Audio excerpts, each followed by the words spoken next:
Hello and welcome to AshaUSA's 2022 monthly speaker series. This year, our theme is Take Charge of Your Life, where we are talking about different topics related to health, lifestyle, and managing life in general. This month's session is called Pause for Menopause. As you know, most people have only a basic understanding of menopause and its symptoms, and absolutely no idea as to how to help someone who is going through menopause. Traditionally, menopause has been discussed only by women approaching middle age with few resources for partners and children or family members. Experts say that it's a mistake because the more openly we talk about menopause, the less stress menopausal people, which means women, gender neutral people, and transgender men with ovaries may experience. And they will feel less stress and emotional changes. They will feel less stress associated with the physical and emotional changes they're experiencing. Research has shown that this lack of knowledge about menopause, including a 2010 study published in the Journal of Women's Health Issues, showed that there was a gap for women in information about symptoms and how to cope with them, how to communicate with healthcare providers about their experience, what to expect, or how to get social support. And today, 12 years later, that gap still persists. So why is that and how can we do better? Today, to talk to us about this topic, we have with us a panel of three experts from three different medical perspectives of allopathy, homeopathy, and Ayurveda. So let's meet our first speaker, Dr. Monica Stiles. Hello, Monica. Hello, everybody. It's a pleasure to be here today. Thank you. So let me introduce Monica. She's an internist and adult endocrinologist with HealthPartners for the last 10 years. Her main focus is on diabetes management and osteoporosis, and she enjoys working with patients on a long-term basis. When caring for patients, she listens to their concerns and tailors their medical care to meet their needs. Dr. Stiles, thank you so much for being here today. And we would love to hear from you. Absolutely. Thank you so much. The purpose for what I will be presenting today is to give just the facts of what is menopause, how we treat it in our medical profession, and some of the symptoms that women are feeling at this time of their life. So at this time, I'll start my presentation. Excuse me.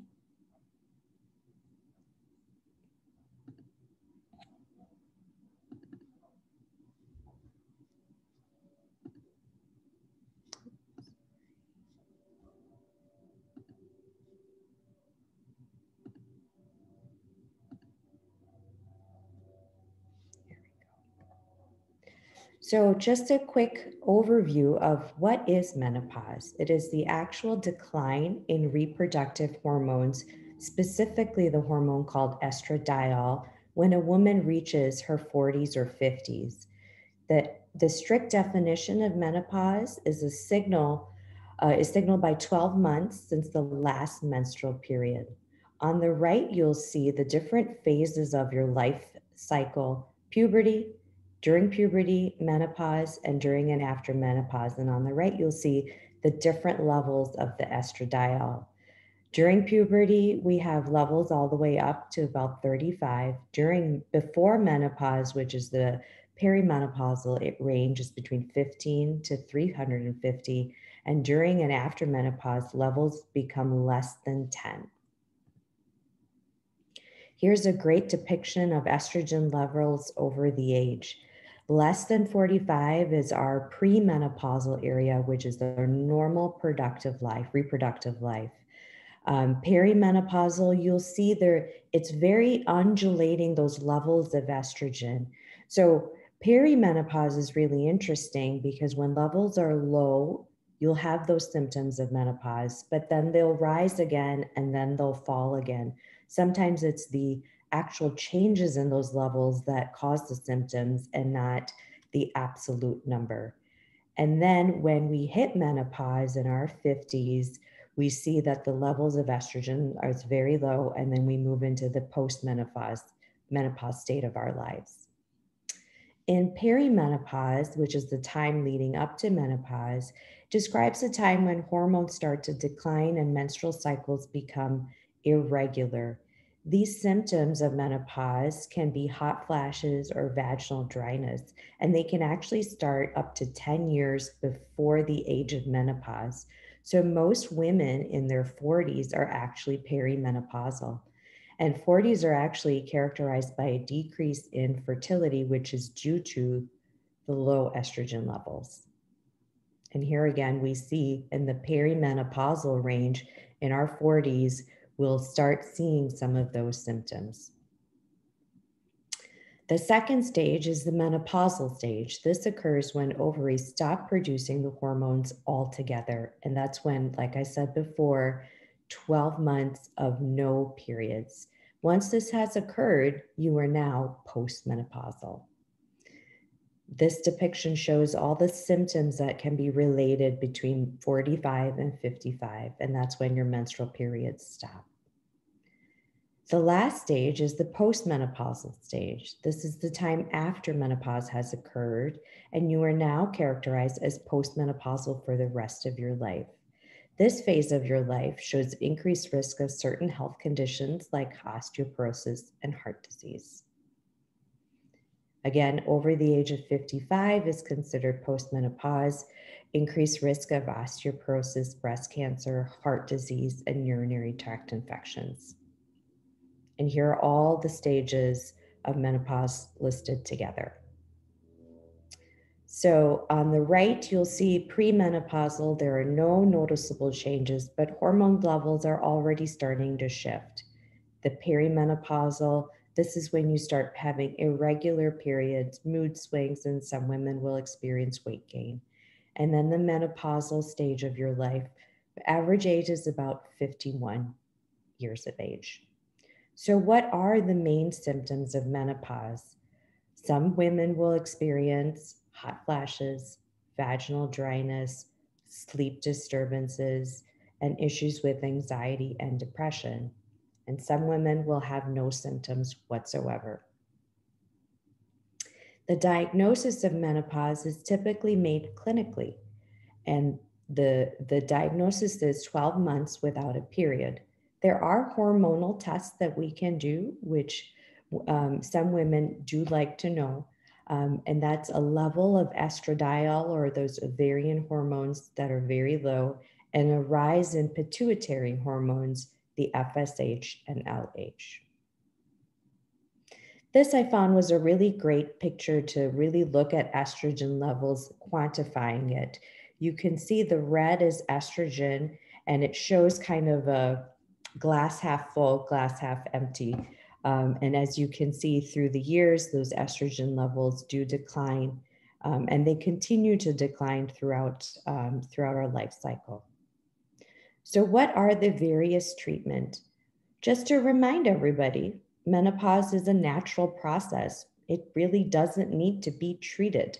We do focus on symptomatic relief, and we'll talk about that just briefly. For the vaginal dryness, topical lubricants and topical estrogens can be of benefit. Obviously, please talk to your physician. Some of these medications can be a contraindication.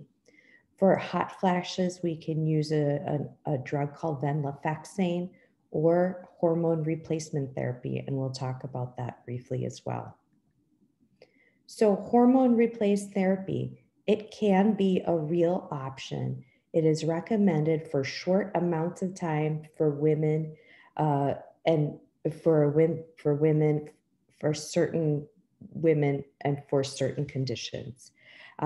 There are health risks associated with hormone replacement therapy. And like I mentioned before, please do speak to your physician and they will help you figure out if hormone replacement therapy is right for you.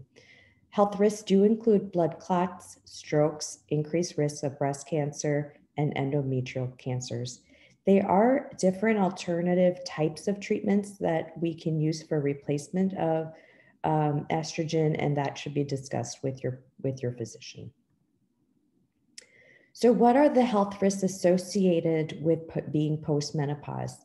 Cardiovascular disease. Estrogen can help protect against cardiovascular disease, which is heart disease. Women that are postmenopausal are also at risk for high blood pressure and cholesterol, which along with the estrogen deficiency increases the risk of cardiovascular disease. And treating high blood pressure and high cholesterol and diabetes obviously would lower your risk. Other health risks associated with being postmenopausal is osteoporosis. Women lose bone marrow more rapidly after menopause due to a lack of estrogen. You can lose up to 1 to 2% of your bone density every year after menopause. When too much bone is lost, there's an increased risk of osteoporosis and bone fractures. The way we quantify this is with a bone density or a DEXA scan, and that your primary care provider will order for you. Here's a depiction of bone mineral density. On the x-axis is age, and on the y-axis is bone mass. And you'll see that as women approach perimenopause, into menopause, and postmenopausal, you'll see the bone density increases significantly. Other health risks associated with being postmenopause is vaginal atrophy. Decrease in estrogen levels cause the tissue in the vagina to become very thin, which can increase vaginal dryness. Decreased levels of estrogen increases the risk of urinary tract infections and urinary leakage. On the right, you can see a great picture of a healthy uterus transposed with vaginal atrophy. So menopause by the numbers, average age is 51. It's 12 months past your last period. And that's all I have to say. So menopause, just as a conclusion, it is a natural process, and our main focus as endocrinologists is to help with symptomatic relief and to look at cardiovascular risk and osteoporosis management. Thank you.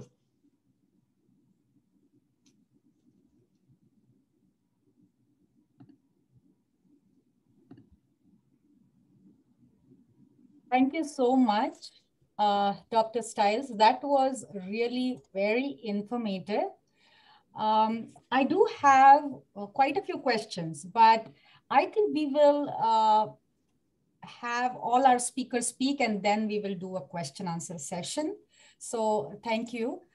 Let's move on. Our next speaker is Dr. Monica Rana. She's a classical homeopath practicing in St. Louis Park, Minnesota. She's a graduate of the Northwestern Academy of Homeopathy in Minnesota and is currently the interim program and faculty chair at the school. She also serves as a clinical instructor and mentor at the Northwestern Academy of Homeopathy. Her private practice, Siri Homeopathy, is a part of a cooperative homeopathic practitioners, Minnesota Center for Homeopathy. Welcome, Monica. Thank you, Siley. I want to thank you for putting this together, because it's so nice to see people from different modalities come together and share information, because really the best treatment, I think, lies somewhere where, you know, everybody can kind of put their heads together and find a common path, and have everything available for people, right? So that they can kind of, whatever resonates with them at a particular time, they can use that. And I want to thank Dr. Stiles for giving such a fabulous foundation for me. I can just take off easily from there, because it's physiologically, you know, you explained it so well and laid out all the facts. I do want to say, Siley, that in the US, homeopaths are not MDs, they are homeopathic practitioners. In India, I know a lot of people do use the word doctor in front of their name, and legally it's correct over there, but it's not here. So I just want to point that out. I want to share my slides here. They're not very fancy, but it'll give you just an idea.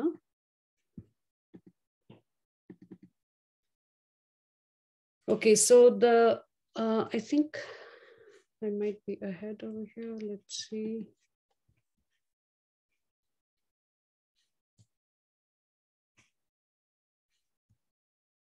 Sorry about that. It just isn't showing the heading on the top, and that doesn't matter.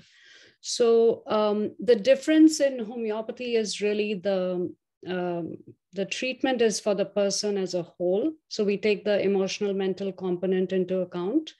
The philosophy that it follows is basically the law of similars. And I think what you could probably relate to the most in that sense would be vaccinations, because, you know, the concept of like cures like, you kind of stimulate your defense system to give a response to the disease factor. And so in homeopathy, though, there is no material dose in the remedy itself of the source substance.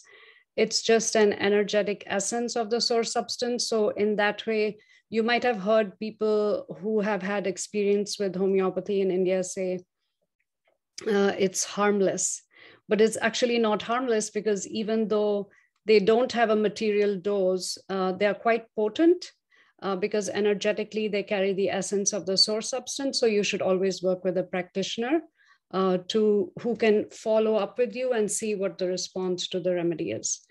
But the whole idea is really to strengthen constitutionally.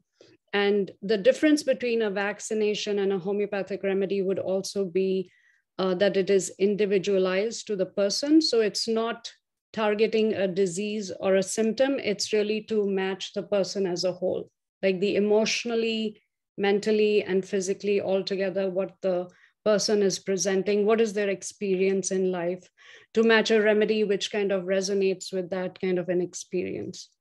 So to give you an example, like if we talk about a remedy made from the pine tree, how it resonates energetically is usually the person will say something about feeling very empty or hollow inside, and there's a sense of fragility, like I'm going to break into 1,000 pieces. And it'll kind of, you will see a pattern that will go through the different circumstances that they might be describing. When they come down to their feelings, they'll kind of end up with that. And you will see that reflect in their physical symptoms also, in terms of fragility and brittleness and all that. And that's not the only thing that would make me pick Thuya, which would be the pine tree, but there is a whole constellation of symptoms that, you know, when it is reflected in the person's case, then we feel comfortable using the remedy that resonates with that. And the idea is to energetically, you know, stimulate the defense system to kind of give a response to what is happening. And the other thing is the minimum dose, which I mentioned, that, you know, it's really to just kind of be like a little stimulation, like a catalyst in a chemical process. It's not like a supplement, or it's not a material dose. And we believe that energetically, you know, whatever treatment you use, you know, whether it's homeopathy or acupuncture, acupressure, Reiki, like whatever it might be, that's energetically matching your, or resonating with your dis-ease, you know, the lack of ease in your balance, would be what would act the most deeply, because the disease happens in the first place because it starts at a deeper source. That is the main kind of understanding of health and disease, in that way, that it's dynamic in nature, because the difference between a dead body and a live body is really the energy that runs it, right? So, and that energy, when there's an imbalance in it, it manifests at the physical level.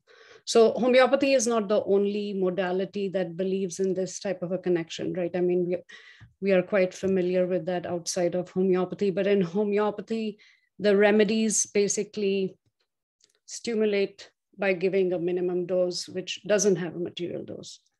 So that's kind of the long explanation. And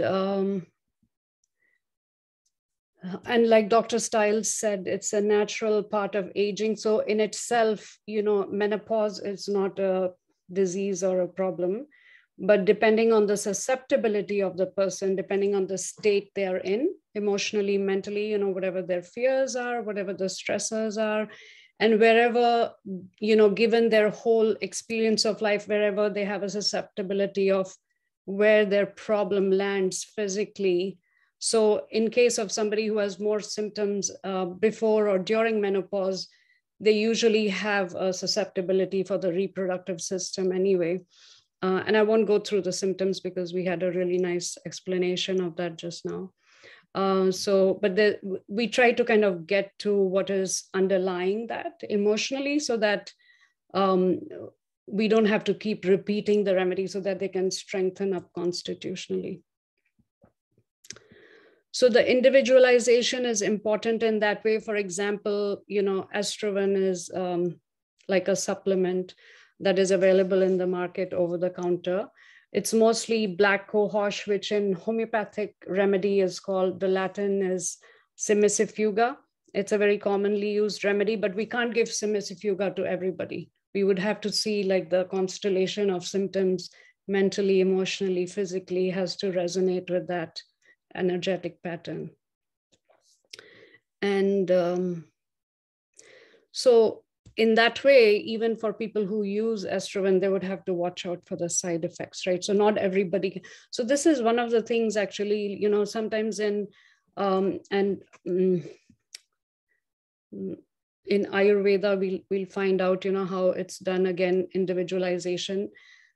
I think the problem comes in when somebody finds a remedy or a natural supplement useful, and then they tell all their friends. You know, because with the medical help, like, you know, the conventional medical help, people are more aware of consulting their physician. Like Dr. Stiles will probably not have this problem because they'll come back, they'll ask you. But with Ayurveda, homeopathic remedies, and these natural things, people think that, oh, this is harmless. Let me just tell my 10 other friends and cousins, and that's where the problem comes, you know. So you don't want to do that. This is just another picture of how it looks in the stores, you know. If it comes from a homeopathic lab, you'll likely find it in a glass bottle. But if it comes through a more commercial place where they're making it in bulk, it's usually in these plastic bottles. So these are just some of the remedies that are more commonly used, but there are, like, you know, about 500 or so remedies that you could possibly use for symptoms that come up during this time. That might be, again, a symptom, you know. What is a symptom really? Like somebody might be having, the hair might be falling a little bit more. For somebody, it might not be a problem at all. Like they might just think, you know, I'm aging a little bit. Yeah, I expect my hair to fall a little bit, and they'll be fine with it. For another person, it might be a huge deal in terms of, oh, my looks is, I don't look the same. I don't, you know, that whole image, I feel ugly, this one, that one. And so we then take that into account when we are selecting the remedy for them, because emotionally it's a problem for them. So these are just some examples. Like in sepia, there is more a feeling of, you know, emotionally, let's say the woman is feeling torn between, an example would be a housewife who, or homemaker, as we call them, you know, wanting to do something else that's really close to her heart, but she can't do it because she has to take care of the home and the family and all of that. And with this kind of discord and conflict in her life, some symptoms can start coming up physically also because of this disease. And usually physically, they may have like a downwards bearing sensation in the uterus area, you know, like something falling out type of a thing. They may even have to cross their legs to kind of prevent that downward feeling. They usually have a pretty worn out feeling. They're weepy, quite a bit of exhaustion, also some indifference. They actually feel a lot of love inside, but they're so exhausted that they can't put it forward. So that kind of a picture, you know, I'm just giving you an example just to kind of give you an idea. And simicifuga is Again, the black cohosh that we were looking at earlier as a nutritional supplement, that was not a remedy, but we do have a remedy that's made from it too. They more have a sense of a dark cloud on their heads. They almost feel like they're going crazy sometimes. And pulsatilla is more clingy, needs support, a lot of changeability in symptoms, things like that. Calcarea carb would be more basic. They want the basic security in their job and house and family relationships, kind of like that. So you kind of see like there's a different nature. The disposition is different in different remedies. Some of them may have similar physical symptoms. For example, submissive fuga and sepia will both have that downward bearing sensation in the uterus area, but their disposition will be quite different. Belladonna and lachesis are more intense and aggressive, but lachesis will probably have a little bit more of a snarky and don't mess with me, I'll kill you kind of a thing. So these are just very few examples. We have so many remedies and we have to be careful about matching that. And the main goal in our work is really to get a good understanding of the person so that we can matching the remedy is the easier part. Getting a good understanding is the main work. And so we try to get into the fears and dreams and things like that to kind of understand what is the underlying feeling for the person. So to find a homeopathic practitioner, I would say look for the CCH credential. And we have a Minnesota Homeopathic Association where you can go and, you can find somebody locally. A lot of people also do Zoom nowadays. So you can, if you want to see somebody else, you can do that. And we do have a student clinic, which is discounted. So if somebody wanted to try that, they can do that. But there are other homeopathy schools around the country. You don't necessarily have to go with our school, obviously. And most schools also offer virtual appointments. I do have my email here if anybody has any questions later. So I'm just going to stop this one here and I will take your questions too, Saili, if you have any later on. Thank you. Thank you very much, Monica. That was very informative as well. And I have taken ample notes, so we will go with the questions later.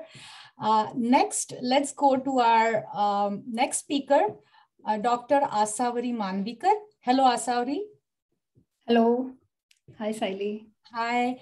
Asavari is an Ayurvedic doctor. She earned her Bachelor's of Ayurveda Medicine and Surgery degree in 1997 and MD in Ayurveda Medicine in 2000 from University of Pune, India. She's a founder and lead faculty at the Minnesota Institute of Ayurveda. Minnesota Institute of Ayurveda offers professional education certificate programs in Ayurveda, in person and globally in a distant format. She's one of the leading Ayurveda experts in Twin Cities, and she has been helping her clients achieve health and well-being through her private practice at Ayu Wellness for many years. So welcome, Asavari, and we are looking forward to hearing from you. Thank you, Saili. Thank you so much for inviting me. I'm really honored to be here. And it was a wonderful session so far. Dr. Stiles have talked about the physiological changes and what to expect for any woman during the perimenopause as well as the menopause. And Monica Rana, actually, she talked about really lovely introduction about homeopathy and also various remedies, which was very nice to hear and understand a different aspect and approach regarding the menopause. So in short, I would like to say that integrative medicine is actually the key, or it is the way to go. So now I'm going to talk and discuss about how Ayurveda looks at it at the menopause.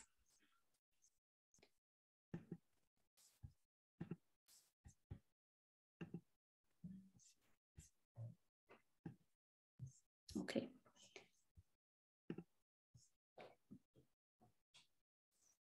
So Ayurvedic medicine is a science of life. It's a very comprehensive and holistic medicine. It has been time tested. People have been using it more than 5,000 years.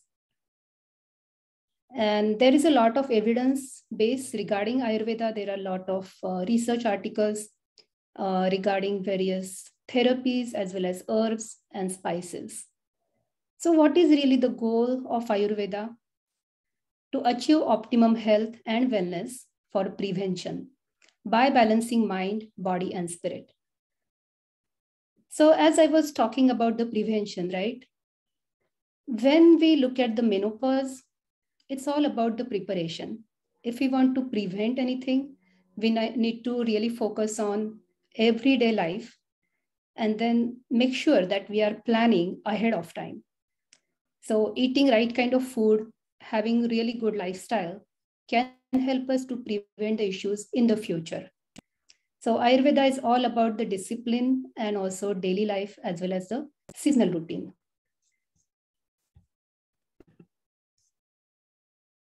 So how to achieve the balance, right? Because the balance will help us not to have any kind of symptoms during the menopause. But how to achieve that balance? It's related to balancing the doshas or energies. So if we can stay or live in harmony with the nature, because we are a part of nature, that is the very basic principle of Ayurveda. Man is a microcosm of the universe. So everything that is out in the nature is also within our bodies. In the nature, we see 5 different elements. There is space, air, fire, water, and earth. Similarly, in our mind as well as in our bodies, we have 5 elements. This is what Ayurveda believes into. And these 5 elements, they combine to make 3 energies. So these 3 energies are important for all the functions of physical body. If we can follow the circadian rhythms, which are again related to these 3 energies. Like for example, if you see in the morning, there is more Kapha energy that is prevalent. In the afternoon, there is more Pitta energy that is dominant. In the evening, there is more Vata energy that is dominant. So during the day as well as during the night, these energies keep fluctuating and changing. So in order to stay in balance with these energies, we need to keep changing our diet and lifestyle as per the daily circadian rhythms. So what kind of tools Ayurveda gives us or offers us? So typically making sure that we are eating right kind of diet, spices, various herbs, exercise, different type of lifestyle depending upon our doshas, because this is all individualized science. This is a highly personalized way of looking at the medicine. So it's important to see what lifestyle is suitable to keep our doshas, our energies in good balance. Similarly, typical massages, various oils, purification treatments or panchakarma treatments are offered. So now let's see what is menopause, right? So in a very single sentence, I would say transition from Pitta phase to the Vata phase. So if you see here, there are Vata, Pitta, and Kapha, 3 doshas or 3 energies in our system. Vata is responsible for any kind of activity or movement. Pitta is necessary for transformation, and Kapha is necessary for giving strength and stability. So initially, when we are really young, when we are in the baby girl or before the menarche, that is the stage or that is the phase in the life which is related to Kapha, because Kapha is anabolic energy. So it gives us more strength and stability and growth. So as we start growing, when any girl, when she gets at menarche, then she starts getting from the Kapha phase to the Pitta phase. This Pitta phase is all about the transformation. So it is more related to the metabolism, right? So at that point, all the hormones start playing the role. So pre-pregnancy, pregnancy, postpartum, all of that phase is related to the adulthood, which is related to the Pitta phase. Now, after the Pitta phase is almost over and a woman is going to go into the Vata phase, which is the last phase, that like perimenopause, menopause, and after menopause, which is a catabolic phase, because Vata is all about the catabolism. When you see that all of those hormones start declining, right? Catabolism is all about when our tissues start depleting, and also all of these hormones start reducing. That is the phase of menopause. So again, it is not a disease, it is not an issue. If we make sure that we are eating right kind of diet and having really good lifestyle from the beginning, and if we plan for our life, we might not get any issues, or we might not get any symptoms. However, it doesn't happen that way, because though we know what is good for us, we end up really not, following all of those diet and lifestyle regulations. And many times we see that there is a aggravation of doshas or energies. They fluctuate, they increase. So now the biggest and most important principle in Ayurvedic treatment is opposites balance, like increases like. So basically, if you look at the Vata is all about air and space. So Vata dosha or Vata energy is really very light and subtle and cold and dry. So similarly, because we are getting into the Vata phase, there is a lot of Vata aggravation that takes place. And that's how a woman starts feeling very dry. So if you see, most of the physical attributes are related to Vata. Drying of the skin, drying of the hair, drying of nails, vaginal dryness, brittle bones, the mucous membranes, they become dry. There is a bone density loss. Again, the oleation or the lubrication is reduced. There is a proneness for osteoporosis. There is a possibility of bone fractures if the woman does not take proper care. There are pains and aches, which is again due to the Vata aggravation.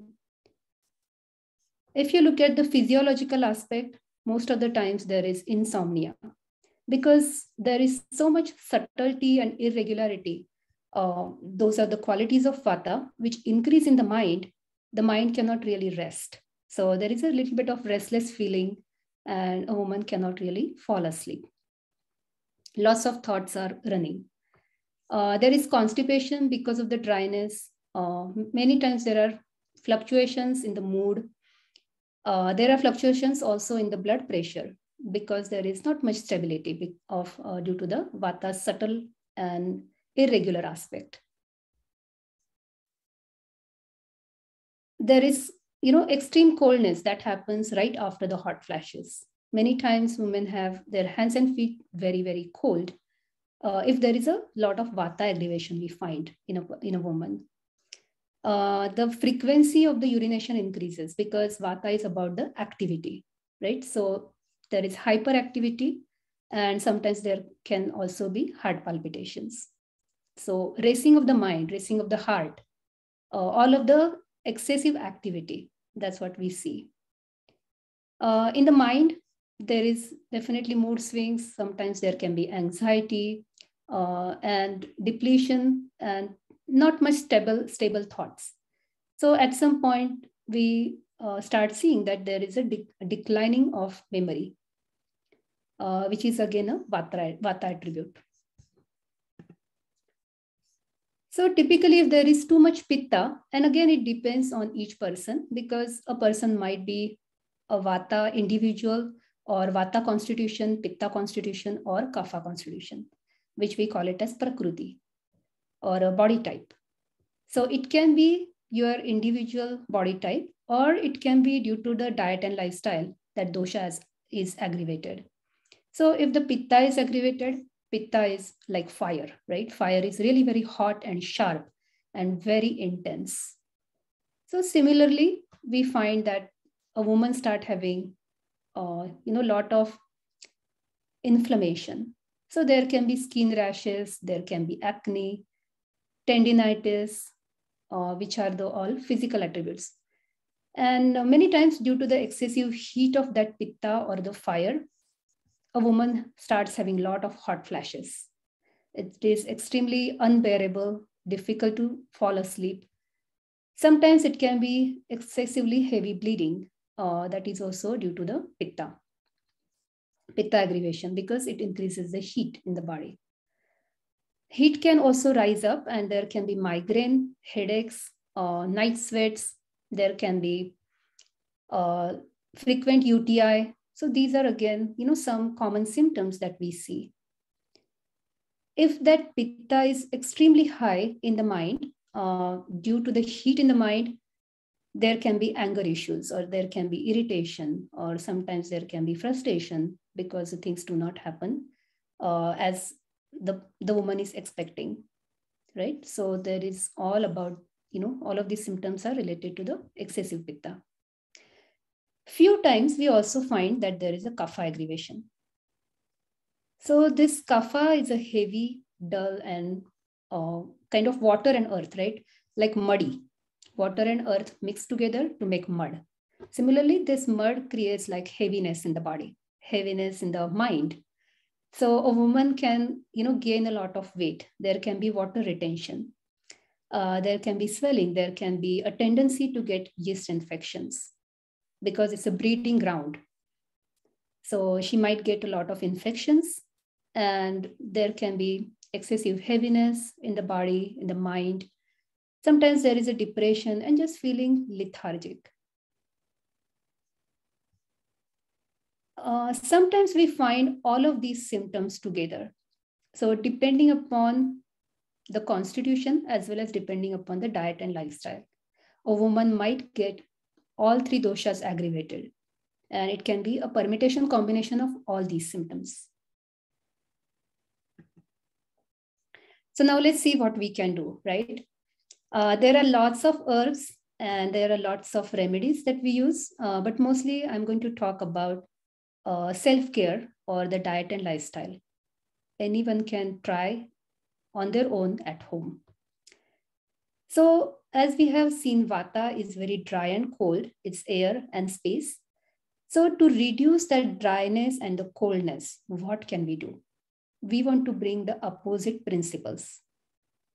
Right? So we need to use something that is oily to reduce the dryness. And we need to bring something that is warm or hot to reduce the coldness. So typically, all the diet needs to be warm or cooked. We can add more spices like fennel, cumin, ginger, garlic in the food. There can be lots of sesame seeds. Sesame seeds are warming as well as they are oily. So they can help to reduce vata and also increase the bone density. Adding more vegetables, root vegetables, such as sweet potato, yam, that can also be very helpful to reduce the vata.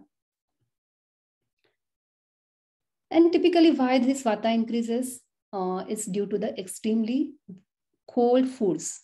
So it can be ice cold sodas or drinks or ice creams or smoothies, lots of salad, all of those things will increase vata. So try to stay away from that, try to get rid of the caffeine, which is easy to say, difficult to do, but that can definitely help to reduce that vata. Another very big factor is actually following the bedtime routine. So in today's life, in the modern world, mostly what we see is once we start the TV on at night, just to wind down, right? Everybody wants to watch something on Netflix or just, have some fun after the day work. And then one after the other shows they just keep running, and then people start falling asleep really late. So as you stay up very late at night, it can increase vata as well as pitta. So it increases the dryness and also heat in the body. So it's very important to go early to the bed. Around 9:30 to 10, that's the best time if we want to follow the circadian rhythms. Try to follow overall daily routine, wake up early in the morning and try to do the oil massage. So if I want to share just one thing that will help Vata the best, that will be oil massage. So you can do the oil massage only for your feet. If you don't get enough time for the whole body, it will still give a lot of benefits. Because oil is exactly opposite of that dryness of Vata. So it will give lubrication to the overall tissues. Meditation, different type of yoga poses, and less intense workout. So that will, like just walking or doing some gentle yoga, that will also help a lot. Now, when it comes to Pitta, Pitta is actually very hot and very, very sharp. It's just like fire. So to reduce that fieriness, we need to bring in a little bit cooling foods. So cooling foods can be watermelon, grapes, pears, plums, anything that has more juiciness to the fruits and has a little bit, cooling attribute. Vegetables such as cucumber, some squash, zucchini, those will be very good. Try to stay away from very spicy food like ginger, garlic. Most of the, Indian foods which are super, super spicy, they can increase actually Pitta. Again, make sure that you are not staying up late at night and trying to stay away from the stimulants or alcohol, caffeine, because they can also increase a lot of Pitta. Oil massage with the coconut oil, that is also very, very calming and soothing, especially for the feet, because typically when people, like anybody who has Pitta issues, they will have burning sensation in the eyes. So typically they will have issues with the eye-related problems. So it's important to cool the feet down because feet and the eyes, they are directly connected according to Ayurvedic science. Meditation to reduce the anger and nature walks.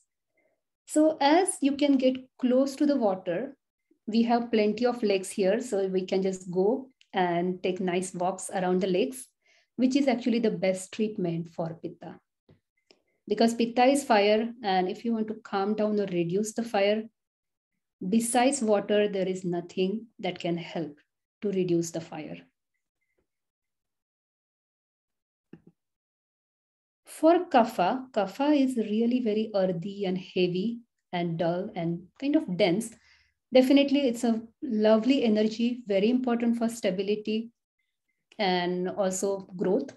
However, when there is too much of Kapha, that can definitely increase too much weight gain. And also like high cholesterol, diabetes, all the issues that we see related to obesity. So if a woman has obesity related issues or Kapha related mucus congestion, stagnation, any of those issues, it's important for her to be really physically active and make sure that in the food, she tries to get more dry and warm foods, right? Because Kapha is dense, oily. So we want to bring in something that is dry and hot. So whole grains, lentils, lots of vegetables will be helpful. Black pepper, turmeric, ginger, these are really lovely spices to add. And most importantly, try to stay away from dairy. So dairy, sugar, white flour, meat, especially the heavy meats like pork or beef, that can definitely increase Kapha significantly. So if we can stay away from those things, automatically that will also reduce the cholesterol level, that will reduce the Kapha, and it will help to get rid of those symptoms which are related to excessive Kapha. Make sure that a woman takes some time off and do intense workout. Right? So this is exactly opposite of Vata. Vata needs to do a gentle yoga or stretching. Kapha needs to do really very vigorous kind of exercise. So this is a very, very individualized approach again, right? So it's important to look at and understand what is the Prakriti, what is the constitution, and also what is going on right now, what imbalances we have. In short, if we don't know anything about our dosha, what are the 5 tips, right? What Ayurveda talks about. Slow down, because this is a phase where we are getting from Pitta to Vata, right? Like if there is too much going on, if it is the schedule is extremely challenging, then it can create anxiety and other issues. And it is a catabolic phase. So it can create more degeneration of the tissues. So it is important to take some time and slow down. The next thing I would say is listen to the body, because we are continuously giving all the time either to the work or family. We don't really take time for ourselves. So it's important, if we are having any issues, any symptoms, any signals the body is trying to give, listen to that and work on it. Follow the daily routine, eat whole organic food, and try to limit canned, packaged, leftover foods, and mostly the caffeine or alcohol intake. Again, there is a lot to talk about. This is a lovely topic, a lot of information out there, but I'm going to stop here. Thank you so much. I had so many questions and all 3 of you have answered many of them, but I have some follow-up questions. And let's start with Dr. Stiles. You talked about hormone therapy, and that's what generally, when I'll give you my own example. I am 47 years old, and when I go for my annual visits and I talk about my symptoms with my doctor, the topic of hormone therapy comes up, and we are given an option as to, okay, if this is really severe, if you're not able to handle your symptoms, there's this option of hormone therapy. So can you tell us a little bit more about it in terms of what are the side effects, and who do you recommend take hormone therapy and who should not take hormone therapy? That's a great question. Hormone replacement therapy is recommended for women if their symptoms are unbearable. As we talked about, menopause is a natural process, and some women will have severe symptoms, some will have moderate, and some will have little to no symptoms at all. And that is a discussion that needs to happen with your primary care provider or an endocrinologist, where they look at risk factors as far as, are you diabetic? Have you had a history of heart disease, high cholesterol, high blood pressure? And putting all of those things together, in addition to discussing breast cancer risk, putting all of those things together will help you and your physician make that decision. At this, it's hard to make a blanket statement when this is so individualized to the patient.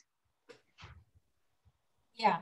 And we see that theme running through all 3 modalities, which is good because then we all know that one medicine or one remedy or one thing doesn't fit all, right? Each woman has to explore what works with her body. I have another question for Monica Rana.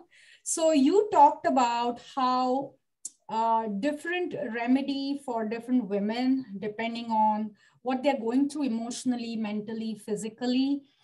So somebody, if they have never heard of homeopathy or how it works, can you tell us how do you assess that? Let's say if a patient comes to you with certain symptoms, how do you assess that, okay, let's say there are 3 women, all 3 of them have hot flashes, but you might end up giving different remedy for each one of them, right? So can you talk a little bit about that process? Yeah, sure. So that's, in our case taking, the initial case taking, it's a little bit longer. Some people go an hour, some people go 2 hours, some people go 3 hours. So, but the goal in the initial case taking is basically to observe what the pattern is. And the homeopath guides a little bit, but mostly the client is doing the talking about how they experience different circumstances in their life. So like a leading question for them would be, what has bothered you the most in your life, or what causes the most stress for you? And then we might ask about fears, likes and dislikes. In your dream world, the subconscious comes alive. And so in your dreams, not only what the dream is, but what you're feeling in the dream. That becomes really important. And if there's a recurring dream, then we pay even more attention to that. So what we notice is that there's usually a pattern going through, regardless of the circumstances, that the experience keeps coming back. So for example, the new person I had today didn't have anything to do with menopause, but his experience in life was the feeling of being buried alive. So whether he talked about the accident he had witnessed as a child, or his experience with dominating parents, and he wanted to, escape from that home, whatever it might be, like that whole thing of being buried alive was coming up again and again.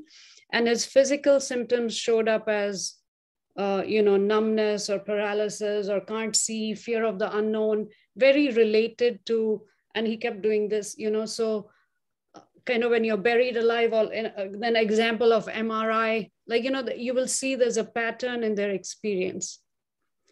And depending on the energetic state you're in, life kind of throws those, you kind of give out the vibe for these circumstances to kind of keep repeating until you get an awareness of it, or, some kind of a solution. It can be, sometimes you don't go to a practitioner of any kind and a shock happens in your life and you're transformed, so energetically it can come from anywhere. Yeah. Thank you for that example. So Asavari, you talked elaborately about 3 different types of energies, Vata, Pitta, and Kapha, and how, depending on what combination each person has, their symptoms will be different, and how to treat them will be different. So to know what the predominant energy type is, can a person just go online and do some sort of test to get a general idea? Because as you know, especially in South Asian culture, Ayurvedic medicine is sort of, one person telling another, this worked for me, why don't you try it, kind of a thing, right from our great grandparents' time. And we all think Ayurvedic medicine works for everybody, or it's very safe. So how do we know, how do we find out, other than of course going to an Ayurvedic practitioner and getting tested, but how do we get a general idea as to whether I'm predominantly Kapha, Pitta, or Vata person? Nice. It's a great question, Saili. So there are lots of actually online quizzes which can be helpful. However, many times people try to take those quizzes and they try to look at those questions and find out the answers for it. But they look at those questions from what is happening currently, right? For example, if you lose a lot of weight, and if the question says that whether you are a medium frame, a small frame, or thin, or you are a heavy build. So right now you are looking thin, but that does not mean that you are always thin. Your structure was actually medium or maybe heavy structure, but you have lost weight now. So the prakriti or the constitution or the body type is who you are, the tendency. It starts from the beginning or from when we take the birth. It does not change. It remains the same. So we need to look at more for the tendencies. We need to find out what tendencies we had from the beginning up until now, and those are more constant, right? Those are the patterns or the constant tendencies. That will help us to, for anybody to figure out whether they are Vata, Pitta, or Kapha. So if anybody wants to take the quiz online, there is chopra.com, there is banyanbotanical.com, which have really nice quizzes out there. just make sure that when you take the quiz, answer those quizzes based on your tendencies from the beginning, not something that you see right now, because the right now, whatever you are looking at the symptoms, those are the current situations, which we call it as vikruti or imbalances.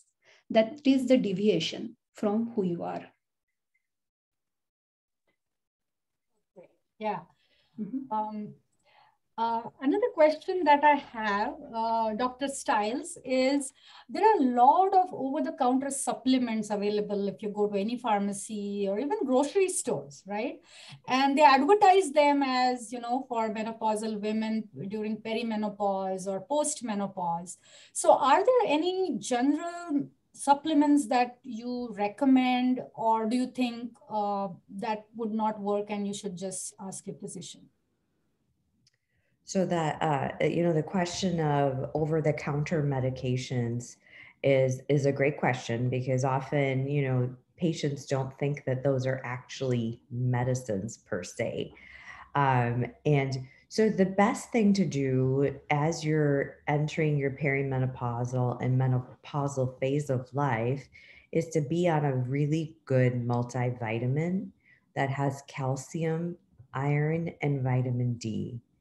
The calcium and vitamin D is really important, as I showed in my slides, because once menopause starts, the decline in bone density is quite significant.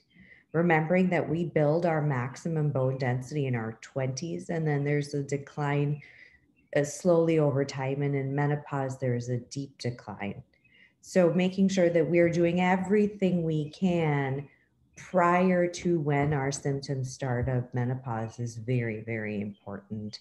And as we've already talked about, all three of us have talked about, is setting up is being prepared for the symptoms, setting up our life in a good manner of good lifestyle choices, exercising, drinking plenty of fluids, and taking time for ourselves during this big change of our life. Yeah, excellent. So one last question that I have is for each one of you, so you can take turns answering. Until now, we've been talking about self-care, or what the woman who is going through this stage can do for herself. What would you tell the family members or people around her as to how can they be supportive of a woman going through perimenopause, menopause, or even a postmenopausal woman?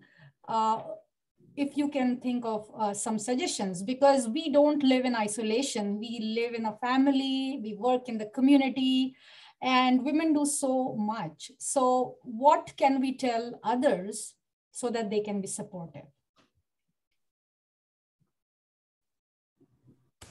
I'm happy to take that one first.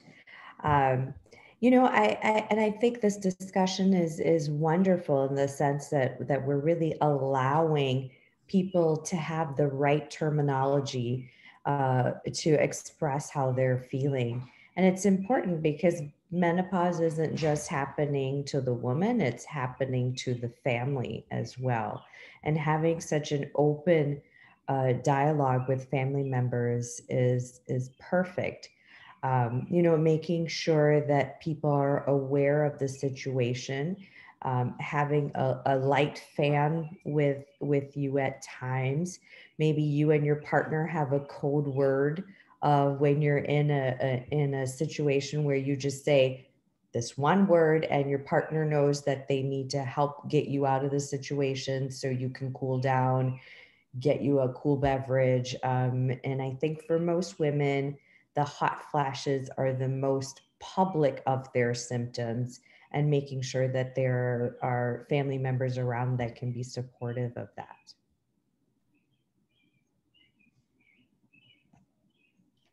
I agree. So as we say that, typically we are pregnant. It's not just the woman who is pregnant. Similarly, there needs to be, understanding in the partners and also in the family, that a woman or mom or, anybody who is going through a transition, And when anybody is going through a transition, it is always a little bit of, emotional, vulnerable state. So it's important to, be cooperative and supportive.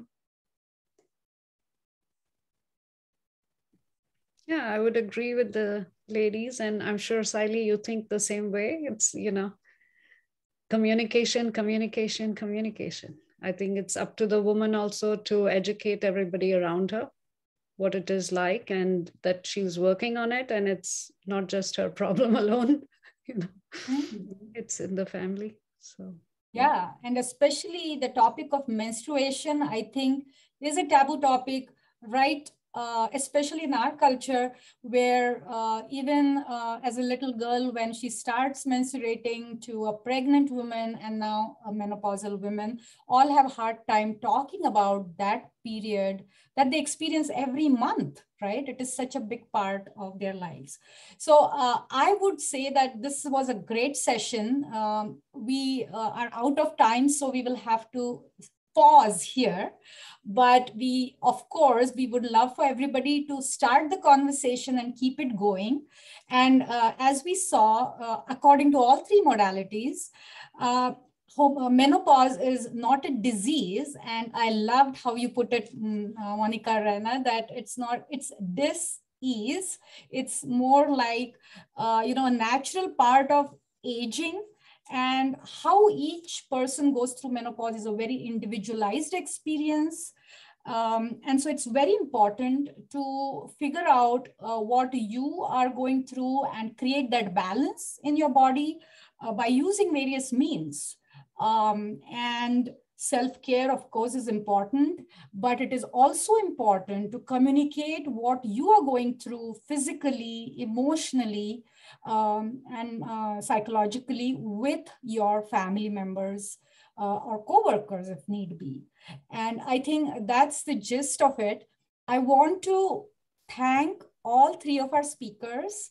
Thank you, Dr. Stiles. Thank you, Monica Rana, and thank you, Asawari Manvikar, for giving your valuable time and expertise to start this conversation about menopause. Thank you. Wonderful. Thank you. Thank you, you. Saili.